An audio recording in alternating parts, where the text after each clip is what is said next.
الشرطة والناس وانا وانت مفيش حد فينا مستوعب ان البنت دي تكون القاتل. طبعا انت الصمم هو اللي شدك فاتح كده تشوف من باب الفضول وتقفل الفيديو تاني من غير ما تعمل لايك وتنزل تشترك في القناه ولا تستنى حكايه جديده كل يوم جمعه. عموما يا سيدي ما كانش العشاء، بس انا هحكي لك النهارده حكايه هتغير وجهه نظرك عن براءه الاطفال، عشان بطلة حكايه النهارده سفاحه عندها 11 سنه بس واسمها ماري بيل، وفجاه كمان لسه عايشه لغايه دلوقتي. صلي بينا على النبي. اتولدت ماري بيل سنة 1957 في مدينة نيوكاسل في انجلترا، ولو عاوز تعرف يعني ايه عيلة توكسيك اسمع اللي جاي. ام ماري كانت شغالة في الدعارة، ومش عشان الفلوس بس، لا ده كمان دي كانت غاوية، واوقات كانت بتعمل الحوار ده من غير فلوس خالص. غير كده كانت مدمنة للمخدرات، ويا سيدي كل ما كانت الفلوس تعجز معاها وما تبقاش عارفة تجيب المخدرات تقعد تفش غلها ببنتها تضربها وتعذبها. وطبعا الوقت اللي كانت بتطلع تشتغل فيه كانت بتسيبها من غير ما تسأل فيها لا أكل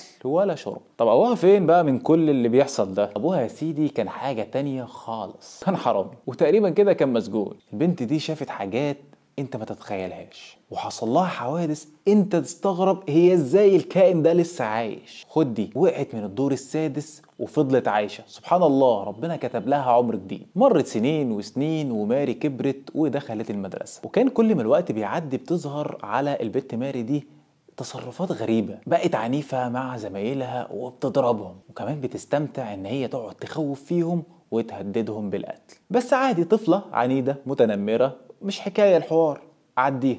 لكن في يوم كانت ماري جمع شوية أطفال ولفة حوالين رقابيهم حبل. كانت بتحاول ماري إن هي تخنق العيال دي، بس ستر ربنا الناس شافوها ولحقوا العيال. بس في الأول وفي الآخر الناس افتكرت لعب عيال، فمحدش حط في باله والموضوع عدى. ووصلنا بالسلامة لشهر مايو سنة 1968، وأهل طفل اسمه مارتن براون عمالين يدوروا عليه في كل مكان ومش لاقيين له أثر، لغاية لما الشرطة بتقدر إنها توصل لجثته في مخزن أو مكان مهجور يعني في المدينة. لكن جثة الولد ما كانش عليها أي علامات تدل على سبب الوفاة، علشان كده افتكروا ان هي حادثة عادية وان الواد وقع اتخبط على دماغه او ايا كان السبب. لكن محدش برضه حط باله ان ممكن يكون حد هو اللي قتله. لكن بعدها بايام حصلت حاجة غريبة. الشرطة لقيت في حضانة اطفال في المدينة رسائل تهديد بتقول ان ماري بيل هي اللي قتلت مارتن، والرسائل دي كانت ممضية بأسماء خيالية. طبعا طريقة الكتابة والأسماء الخيالية اللي كان ممضي بيها الرسائل دي خلت الشرطة تفتكر إن لعب عيال، وشوية العيال اللي ماري بتتنمر عليهم في المدرسة وبتضربهم يعني مش طايقينها، فعايزين يعملوا فيها مقلب وهم اللي عملوا الموضوع ده. بعد أقل من شهرين حصلت جريمة قتل تانية، وعيل صغير اسمه براين هاو عنده 3 سنين لقيوا جثته في ساحة عامة في المدينة، والمرة دي في علامات تعذيب وخنق على الجثة. المرة دي بقى مش حادثة. الشرطة لقيت وهي بتجمع الأدلة إن كل العلامات بتقول إن اللي عمل الجريمة دي والجريمة اللي قبلها شخص صغير في السن. ماري تتهد بقى في حتة؟ لا، ده من جبروتها كانت بتروح للشرطة مكان الجريمة وتقعد تسألهم أسئلة غريبة عن الجثة. والدنيا اتقلبت بعد الجريمة التانية، والشرطة بدأت تحقق مع العيال الصغيرة في المنطقة. وجاء الدور على ماري إن الشرطة تحقق معاها. البنت مش طبيعية، بتتصرف في غرابة في وقت التحقيق، وفضلت تتكلم عن الجريمة بالتفصيل لغاية لما وقعت بلسانها وقالت على جرح موجود في جسم الواد ما يعرفوش غير اكيد الشخص اللي قتله. الشرطة والناس وانا وانت مفيش حد فينا مستوعب ان البنت دي تكون القاتل، بس كل الادلة كانت بتقول ان هي اللي قتلته، وهي نفسها اعترفت في التحقيق ان هي اللي قتلته.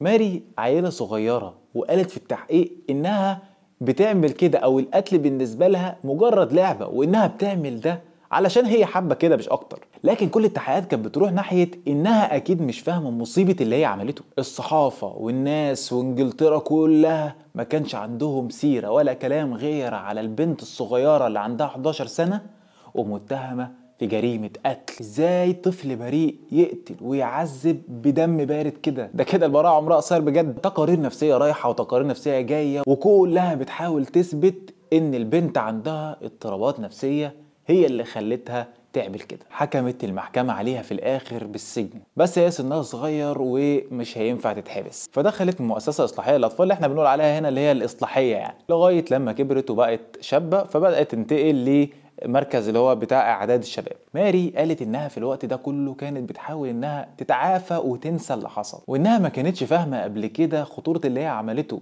وكانت بتفهم كل ما الوقت يعدي ان اللي عملته ده مصايب ومنيله ب60 نيله. خرجت ماري من الحبس بعد حوالي 12 سنه، لكن كان الشرط انها تفضل موجوده تحت المراقبه. حاولت انها تعيش حياه طبيعيه زي اي انسان تاني، وطلبت من السلطات ان هم يحموها ويغيروا هويتها زي برنامج حمايه الشهود اللي بيغيروا فيه البيانات بتاعه الشخص او اسمه والمكان اللي قاعد فيه علشان يحموه من اي خطر يعني. طبعا ده علشان ماري كان بيجي لها تهديدات كتير من ساعه ما خرجت من السجن، وكمان ماري كان عندها بنت في الوقت ده وكانت عاوزه تحميها وما تعيشهاش اللي هي عاشته وهي صغيره، وتحميها من الماضي بتاعها. ماري بنت جميله وكل الناس بتشهد لها انها كانت آية في الجمال، واي حد كان يشوفها وهي صغيرة طفلة جميلة مستحيل يتوقع ان ممكن يطلع منها كل اللي حصل ده. وتخيل ان كل ده كان ممكن ما يحصلش لو بس ما تعرضتش للقرف اللي شافته مع امها. وحقيقي البراءة ملهاش اي علاقة بالسن، في ظروف ومشاكل ممكن تخلي نفسية الطفل جحيم على المجتمع